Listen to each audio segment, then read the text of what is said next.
नमस्कार बच्चों। बेटा पिछली क्लास में हमने पढ़ा था कि ध्रुवण होता क्या है। उसके अलावा हमने पढ़ा कि कंपन तल क्या होता है, ध्रुवण तल क्या होता है। उसके बाद हमने समतल ध्रुवित प्रकाश पढ़ा था, उसके प्रकार पढ़े थे, प्रकाशीय अक्ष पढ़ा था, एक अक्षीय क्रिस्टल पढ़ा था, द्विअक्षीय क्रिस्टल पढ़े। इसके बाद हमने पढ़ा था बूस्टर का नियम, यानी कि परावर्तन के द्वारा समतल ध्रुवित प्रकाश प्राप्त करना। और इसके बाद हमने जो पढ़ा था अगली क्लास में, वो अपने पास क्या था, वो था वृत्तीय ध्रुवित प्रकाश। बेटा आज हम पढ़ेंगे वृत्तीय ध्रुवित प्रकाश का ही जो अगला भाग है वो है दीर्घ वृत्तीय ध्रुवित प्रकाश। मतलब आज हम क्या पढ़ेंगे, तो आज पढ़ेंगे दीर्घ वृत्तीय ध्रुवित प्रकाश। ये अपना आज का टॉपिक है, दीर्घवृत्तीय ध्रुवित प्रकाश। अब बेटा देखो, दीर्घवृत्तीय ध्रुवित प्रकाश होता क्या है। तो जैसे वृत्तीय ध्रुवित प्रकाश हमने पढ़ा था, उसमें क्या था कि जो विद्युत क्षेत्र था उसके आयाम के घटक, यानी कि विद्युत क्षेत्र के आयाम के जो घटक थे बेटा वो समान थे और वास्तविक थे, तथा कलांतर का मान कितना था, प्लस माइनस पाई/2।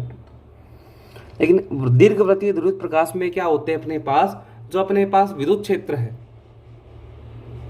विद्युत क्षेत्र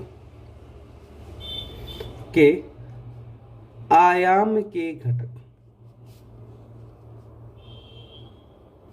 जो विद्युत क्षेत्र है उसके आयाम के घटक असमान होते हैं तथा वास्तविक होते हैं। मतलब असमान तो होते ही हैं, लेकिन असमान के साथ साथ कैसे होते हैं, वास्तविक होते हैं। तथा कलांतर कितना होता है, प्लस माइनस पाई/2।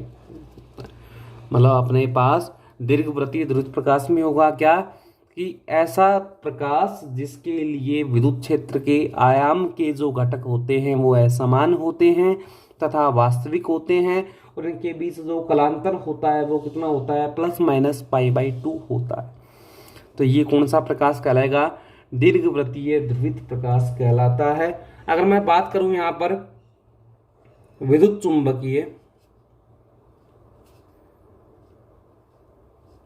तरंग समीकरण से, देखो बेटा विद्युत चुंबकीय तरंग जो समीकरण है अपने पास वो क्या होती है, तो विद्युत चुंबकीय तरंग समीकरण की अगर हम बात करें तो ये होती है E बराबर E10 E की पावर आयोटा α1, आगे क्या था इसके बाद अपने पास प्लस में E20 E की पावर आयोटा α2। ये तो था बेटा एक्स कैप का मान था अपने पास, और ये किसका मान था, वाई कैप का मान था। और इनटू में क्या था, ई की पावर आयोटा के जेड माइनस ओमेगा टी। अब यहां पर कलांतर की बात करते हैं। देखो बेटा α1 तो α1 के बराबर ही है, α2 जो है वो किसके बराबर है, α1 से कितना ज्यादा है कलांतर, प्लस माइनस पाई/। तो यहां पर मान रखो क्या आएगा अपने पास, जब हमने मान रखा तो E बराबर आया E10 E की power iota α1 x cap plus में E20 E की पावर आयोटा α1 प्लस माइनस पाई/2 वाई कैप, और बाहर क्या है, E की पावर आयोटा के जेड माइनस ओमेगा टी। हो गया बेटा मान। अब यहाँ पर दोनों को अलग अलग कर दो, जब हम दोनों को अलग अलग करेंगे तो अपने पास मान क्या आएगा, यह E10 E की पावर आयोटा α1 एक्स कैप, ये हो गया E20 E की पावर आयोटा α1 डॉट E की पावर प्लस माइनस आयोटा पाई/2 वाई, और बाहर आ गया E की पावर आयोटा के जेड माइनस ओमेगा टी। हो गया बेटा मान। अब देखो अंदर देखो, दोनों में से कॉमन क्या रहा है बेटा, जब हम अंदर की तरफ देखते हैं दोनों में से कॉमन अपने पास क्या आया, तो E की पावर आयोटा α1, E की पावर आयोटा α1 दोनों में से क्या आ गया, कॉमन आ गया। तो ये आ गया E की पावर आयोटा α1 आ गया कॉमन, ये बचा E10 x cap plus E20 E की पावर प्लस माइनस आयोटा पाई/2 वाई कैप डॉट E की पावर आयोटा के जेड माइनस ओमेगा। बेटा इसको हम क्या लिख सकते हैं, तो देखो यहां से आएगा E10 x cap plus E20 E की power plus minus iota pi by 2 Y cap. जब आधार आपस में समान आधार आपस में गुणा है तो इनकी घातें क्या हो गई, जुड़ गई, के Z minus omega T plus में आ गया अल्फा। बेटा हमने पिछली क्लास में सोल्व किया था ई की power plus minus iota pi by 2 किसके बराबर होता है, ये होता है प्लस माइनस आयोटा के बराबर। यहां पर हम इसका मान रखते हैं, तो देखो जब हम इसका मान रखेंगे तो अपने पास क्या आएगा, ये आया यहां से ई बराबर E10 x cap plus minus iota E20 Y cap, रख दिया मान इसका, और बाहर क्या है डॉट ई की पावर आयोटा के Z minus omega T plus alpha. बेटा ये जो मान है ये इसके साथ भी गुणा है और ये मान इसके साथ भी गुणा है, तो इस मान को हम दोनों के साथ गुणा करते हैं, और जब ये मान दोनों के साथ गुणा होगा तो देखो अपने पास आता क्या है, गुणा करने के बाद जो मान आता है वो क्या आता है, तो वो आएगा ई बराबर E1 ई की पावर आयोटा के Z minus omega T plus alpha 1 X cap हो गया, प्लस में क्या आएगा plus minus iota E20 Y cap dot E की पावर आयोटा के Z minus omega T plus alpha. हो गया बेटा मान। अब इस मान को जब हम आगे सोल्व करेंगे तो देखो अपने पास आएगा क्या, हम जानते हैं ई की पावर आयोटा थीटा जो होता है इसका मान किसके बराबर होता है बेटा, अगर ई की पावर आयोटा थीटा हम लगाएं तो क्या आता है अपने पास, ये होता है cos theta plus iota sine theta, मतलब ई की पावर आयोटा थीटा किसके बराबर होती है, तो ये होती है कोस थीटा प्लस में आयोटा साइन थीटा। यहां पर मान रख दो बेटा, क्या आएगा ई बराबर E1 अंदर क्या आएगा कोस थीटा मतलब कोस के Z minus omega T plus alpha plus में आयोटा साइन थीटा यानी कि साइन के Z minus omega T plus alpha हो गया मान, प्लस माइनस आयोटा E2 आगे क्या था वाई कैप था, यहां पर लगा दो बेटा एक्स कैप, यहां से आएगा वाई कैप बाहर लगा दिया मैंने एक साथ, क्या आएगा कोस थीटा यानी कि कोस के Z minus omega T plus alpha 1 plus में आयोटा साइन थीटा साइन के Z minus omega T plus alpha 1 हो गया बेटा मान। अब जब इस मान को हम आगे सोल्व करेंगे तो देखो अपने पास आएगा क्या, तो ये आया ई बराबर E1 कोस के Z minus omega T plus alpha 1 X cap plus में आयोटा E1 0 लगा लो बेटा, 0 है इनके ऊपर, E1 0 और ये है E20 देखो यहां पे आया, अगला मान आएगा E1 0 साइन के Z minus omega T plus alpha 1 X cap हो गया बेटा मान। अब देखो प्लस माइनस की बात करते हैं तो यहाँ पे होगा क्या, प्लस माइनस का उल्टा हो गया बेटा, तो आयोटा यहां पर आएगा plus minus iota E y या E2 था, E y नहीं था, क्या था E20 वाई कैप, ये हो गया कोस के Z minus omega T plus alpha 1, ये आयोटा और आयोटा हो जाएगा आयोटा स्क्वायर मतलब -1, तो ये हो जाएगा माइनस प्लस, अपने पास क्या आएगा E20 साइन के Z minus omega T plus alpha 1, और बेटा अंदर क्या बचा, इसका जो मान था अपना वो अंदर अपने पास बचा था, उसके बाद आ गया वाई कैप। हम जानते हैं ई को हम क्या लिख सकते हैं, तो ये आएगा EX एक्स कैप प्लस में EY वाई कैप बराबर क्या आएगा E1 0 कोस के Z minus omega T plus alpha 1 X cap plus में आयोटा E1 0 साइन के Z minus omega T plus alpha 1 X cap हो गया मान। बेटा अगला जो मान आएगा प्लस में वो क्या आएगा, plus minus iota E20 Y cap cos के Z minus omega T plus alpha 1 minus plus E20 sine के Z minus omega T plus alpha 1 और ये हो गया वाई कैप। हो गया बेटा मान। अब इस मान को देखो हमें आगे सोल्व कर रहे हैं तो दोनों पक्षों के एक्स कैप और वाई कैप के गुणांकों की तुलना कर दो। ठीक है, कि दोनों पक्षों के एक्स कैप और वाई कैप के जो गुणांक थे उनकी तुलना करोगे। बेटा जो दीर्घवृत्तीय प्रकाश होता है अपने पास वो कैसा मान होता है, वास्तविक, मतलब केवल काल्पनिक मान हटा दो, क्या बचेगा अपने पास, वास्तविक मान बचेगा।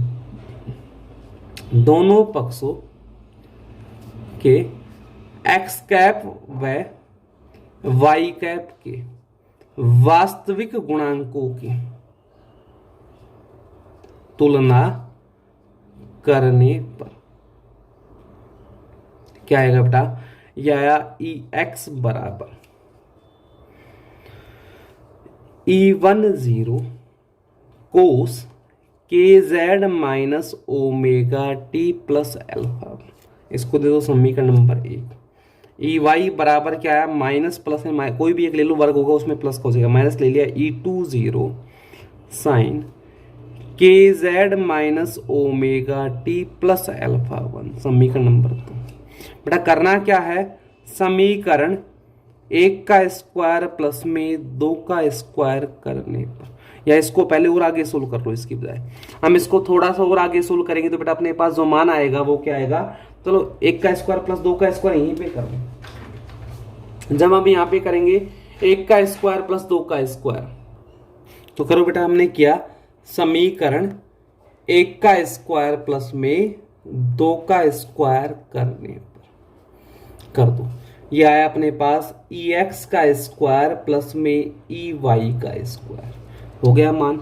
ठीक है, आगे का जो मान अपने पास था बेटा वो मान अपने पास क्या आएगा, अगर हम इसको थोड़ा सा यहीं पर सोल्व कर ले तो देखो अपने पास जो मान आया था इससे पहले का वो अपने पास था EX बराबर E10 कोस ओमेगा टी माइनस के, ना उल्टा लिख दिया, के Z minus omega T plus alpha 1। तो यहां से मान आएगा EX अपोन में E10 बराबर क्या होगा, कोस के Z minus omega T plus alpha 1। इसको दे दो आप समीकरण नंबर बेटा कितना, 3।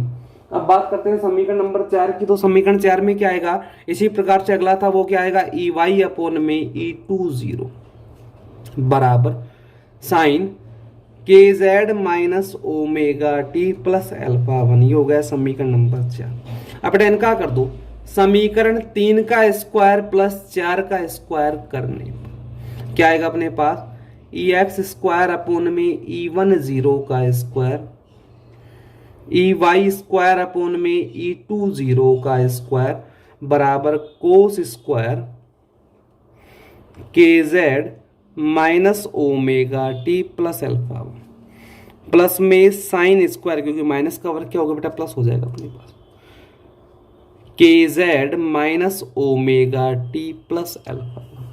बेटा cos square theta plus sine square theta कितना होता है, 1। तो यहां से मान क्या आएगा, EX स्क्वायर अपोन में E10 स्क्वायर प्लस में EY स्क्वायर अपोन में E20 स्क्वायर बराबर हो गया 1। बेटा ये जो समीकरण है ये दीर्घवृत्त का समीकरण कहलाता है। किसका समीकरण है ये, दीर्घवृत्त का समीकरण कहलाता है। इसका मतलब यहाँ पर जो अपने पास प्रकाश होगा, कौन सा प्रकाश, ऐसा प्रकाश जिसके लिए विद्युत क्षेत्र के जो आयाम के घटक थे वो असमान हो, वास्तविक हो और कालांतर कितना हो, प्लस माइनस π/2 हो, तो ऐसा प्रकाश कैसा होता है, दीर्घवृत्तीय ध्रुवित प्रकाश होता है। बेटा अब इसके बाद जो अपना अगला टॉपिक है वो देखो क्या है, तो अगला टॉपिक अपना है द्वितीय अपवर्तन की बात करेंगे हम। द्वितीय अपवर्तन मैंने कल आपको बताया था, पढ़ा भी था हमने द्वितीय अपवर्तन। द्वितीय अपवर्तन में होता क्या है, तो द्वितीय अपवर्तन क्या होता है बेटा, ऐसा प्रभाव जिसके अंदर एक आपतित प्रकाश किरण अपवर्तन के पश्चात 2 भागों में बढ़ जाती है, मतलब 2 किरणों में विभक्त हो जाती है। क्या कहलाता है, द्वितीय अपवर्तन कहलाता है। इस द्वितीय अपवर्तन का के लिए एक वैज्ञानिक था हाइगेन, उसने एक सिद्धांत दिया था। तो क्या पढ़ेंगे, द्वितीय अपवर्तन का हाइगेन सिद्धांत पढ़ेंगे। अब बेटा देखो समझो कि द्वितीय अपवर्तन का हाइगेन सिद्धांत होता क्या है। तो बेटा द्वितीय अपवर्तन के हाइगेन सिद्धांत के कुछ टॉपिक थे अपने, मतलब सिद्धांत के कुछ पार्ट्स थे अपने, उनकी बात करते हैं। अगर हम मतलब हाइगेन ने क्या कहा था, सबसे पहले हाइगेन ने क्या था बेटा, इस सिद्धांत की अगर बात करें तो इस सिद्धांत के अनुसार होता क्या है कि जब भी अध्रुवित प्रकाश किरण किसी एक अक्षीय क्रिस्टल पर आपतित होती है, कहां पर आपतित होती है बेटा, एक अक्षीय क्रिस्टल पर। एक अक्षीय क्रिस्टल का मतलब क्या होता है, जिसमें केवल एक प्रकाशिक अक्ष होता है। तो द्वितीय अपवर्तन के पश्चात वो कितनी किरणों में विभाजित होता है, 2 किरणों में विभाजित होता है। मतलब क्या हुआ कि अध्रुवित प्रकाश किरण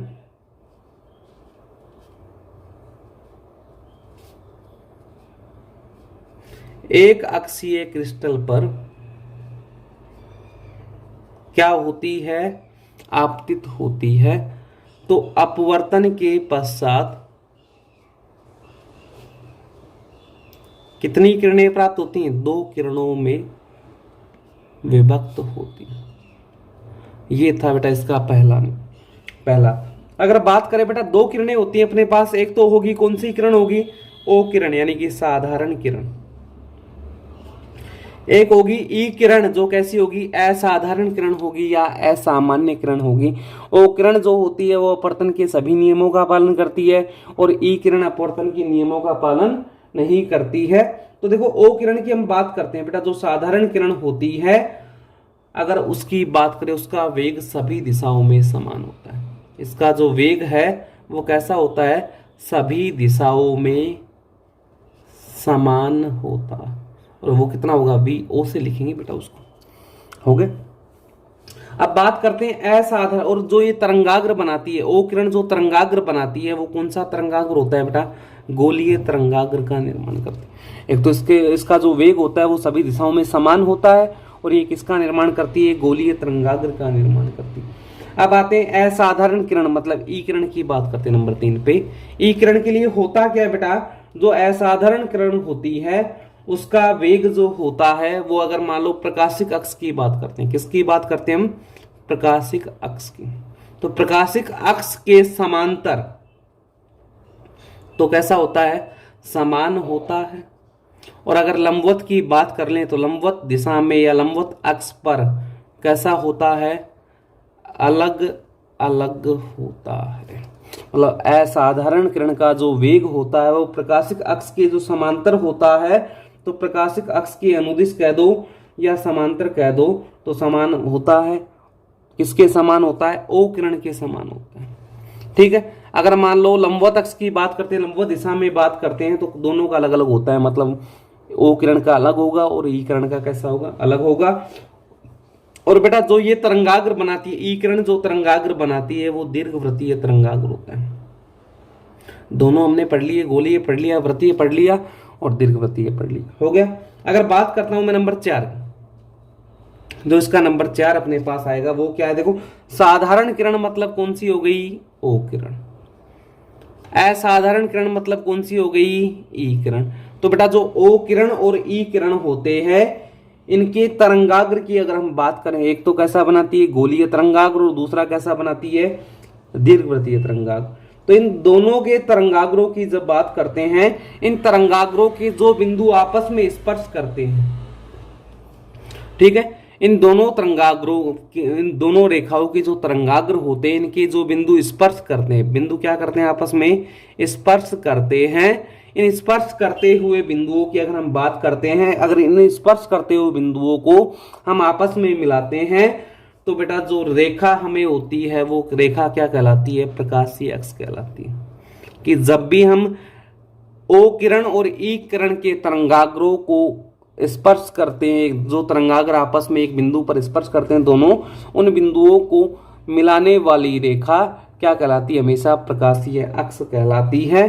अगर मैं बात करूं नंबर 5 की, तो बेटा देखो नंबर 5 पे क्या होता है कि जो अपने पास ओ किरण है और दूसरी किरण कौन सी है, ई किरण है। ओ किरण और ई किरण जो होती हैं, इनके कंपन की दिशाएं बेटा कैसी होती है, लंबवत होती है। मतलब कंपन इनका कैसा होता है, परस्पर लंबवत होता है। दोनों एक दूसरे के लंबवत दिशा में क्या करती है, कंपन करती है। अगर मैं बात करूं नंबर 6, तो नंबर 6 के अनुसार देखो कोई कुछ क्रिस्टल होते हैं अपने पास, जैसे हम बात करते हैं कैल्साइट क्रिस्टल की बात करते हैं। कौन सा क्रिस्टल बात कर रहे हैं, कैल्साइट क्रिस्टल। यही पढ़ा था हमने दिव्य प्रवर्तन में।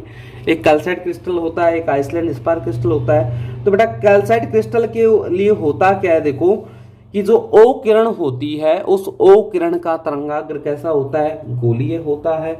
और ई किरण का तरंगाग्र कैसा होता है, दीर्घवृत्तीय होता है। ठीक है, मतलब ओ किरण का तरंगाग्र तो गोलीय होता है, ये तो हमें भी पता है। और ई किरण का तरंगाग्र कैसा होता है, दीर्घवृत्तीय तरंगाग्र होता है। तो बेटा होता क्या है कि कैल्साइट क्रिस्टल के लिए देखो एक तरंगाग्र तो अपने पास हो गया, ये दीर्घवृत्तीय तरंगाग्र। किसका होगा दीर्घवृत्तीय तरंगाग्र, ई किरण का। और एक हो गया गोलीय तरंगाग्र, ये किसका हो गया बेटा, ओ किरण का। तो होता क्या है, कैल्साइट क्रिस्टल की बात करें तो ई किरण के तरंगाग्र के अंदर कौन सा स्थित होता है, ओ किरण का तरंगाग्र अपना स्थिर होता है। और इसी कारण इस क्रिस्टल को क्या कहते हैं बेटा, ये ऋणात्मक क्रिस्टल कहलाता है। कौन सा कहलाता है, ये ऋणात्मक क्रिस्टल कहलाता है। और बेटा कुछ क्रिस्टल ऐसे होते हैं, जैसे हम बात करते हैं क्वार्ट्ज क्रिस्टल की। किसकी बात करते हैं, क्वार्ट्ज क्रिस्टल की। तो जो क्वार्ट्ज क्रिस्टल होते हैं उसमें ओ किरण का जो तरंगाग्र है उसके अंदर कौन, मतलब ये ओ किरण का जो तरंगाग्र है ये ई से बाहर होता है, मतलब इस प्रकार हो गया बाहर, या कह दो ये अलग हो गया और ये कैसा हो गया, अलग हो गया, दोनों अलग अलग हो गए। तो ये इससे कैसा हो गया, बाहर हो गया। तो ऐसी स्थिति में अपने पास होता क्या है कि जो तरंगाग्र होता है ना, जो क्रिस्टल होता है वो कैसा होता है, धनात्मक क्रिस्टल होता है। कैसा होता है बेटा, वो क्रिस्टल अपने पास धनात्मक क्रिस्टल होता है। बेटा यही थे अपने पास द्वितीय प्रवर्तन का हाइगेन सिद्धांत था। बेटा अब यहां पर हमने दो प्रकार के क्रिस्टल पढ़े हैं। दो प्रकार के क्रिस्टल कौन कौन से पढ़े, धनात्मक और